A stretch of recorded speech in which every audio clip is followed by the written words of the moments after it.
Apa kehebatan Imam Ghazali? Imam Ghazali kehebatannya kerana dia ada 8 cabang ilmu. 8 cabang ilmu. Di kalangan orang Islam yang melihat dia secara konservatif. Ini orang Islam, dia lihat Imam Ghazali secara konservatif. Beliau adalah seorang ulama tasawuf dan ulama fiqh. Itu Imam Ghazali, basic. Sebut Imam Ghazali, dia adalah ulama tasawuf dan dia ulama fiqh. Bagi orang barat, bagaimana mereka melihat Imam Ghazali? Kerana orang barat ni dia tak kaji tasawuf, dia tak kaji fiqh.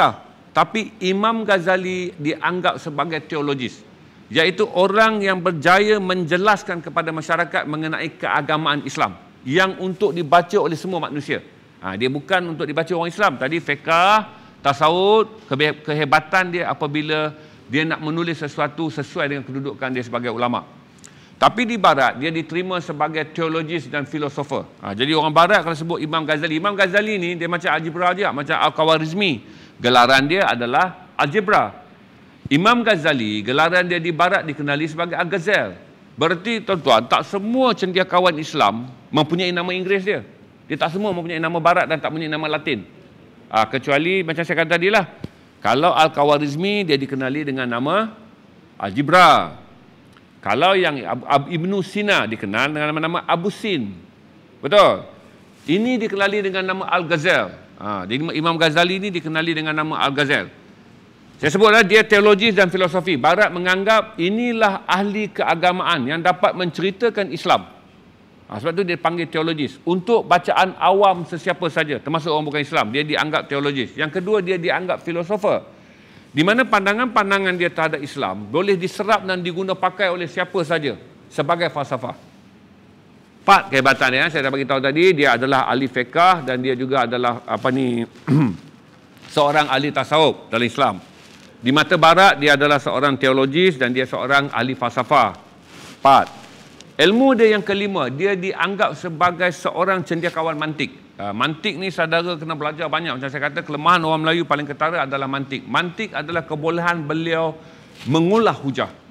Beliau adalah ahli mantik, berarti kalau dalam setiap hujah dia akan mengajar kita secara berhujah. Sebagai contoh dia tuan-tuan, saya naiklah posting pagi tadi.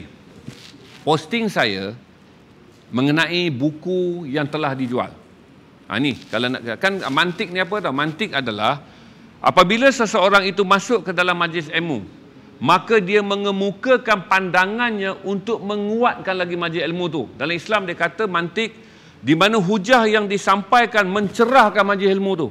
Jadi kalau saudara masuk dalam majlis ilmu, saudara tanya soalan-soalan yang mengkucak kacirkan majlis ilmu, saudara berdebat dalam majlis ilmu hingga majlis ilmu terpesong daripada konteksnya. Berarti mantik sangat penting kerana mantiklah yang membawa vibe positif. Kalau saudara nak belajar vibe positif ni, tak akan boleh cerita teori orang putih. Kena ambil juga teori Islam, iaitu mantik. Bagaimana kuasa positif ada pada kita, di mana setiap tempat bila kita buka mulut di kalangan kawan-kawan terasa telah redalah kegelapan mereka terhadap satu masalah.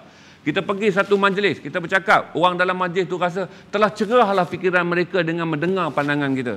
Kita jumpa dengan satu kumpulan orang yang berniaga. Orang berniaga ni bagi tahu masalah. Kita bukan condemn dia. Kita cerahkan mereka dengan bagi tahu kata masalah ini ada jalan penyelesaian dia. Itu dipanggil mantik.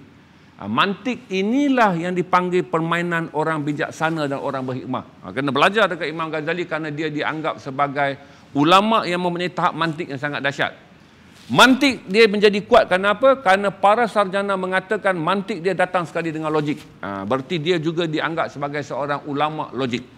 Dia ada apa-apa tadi? Satu, beliau adalah seorang ahli fiqh yang hebat. Yang kedua, selain pada fiqh, beliau diterima dalam Islam sebagai seorang ahli tasawuf. Lengkap gelaran dia sebagai ulama.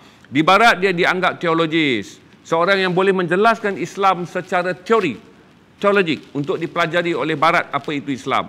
Kemudian dia dianggap falsafah. Kata-kata dia dianggap sebagai satu filosofi. Dah bukan level kata-kata biasa.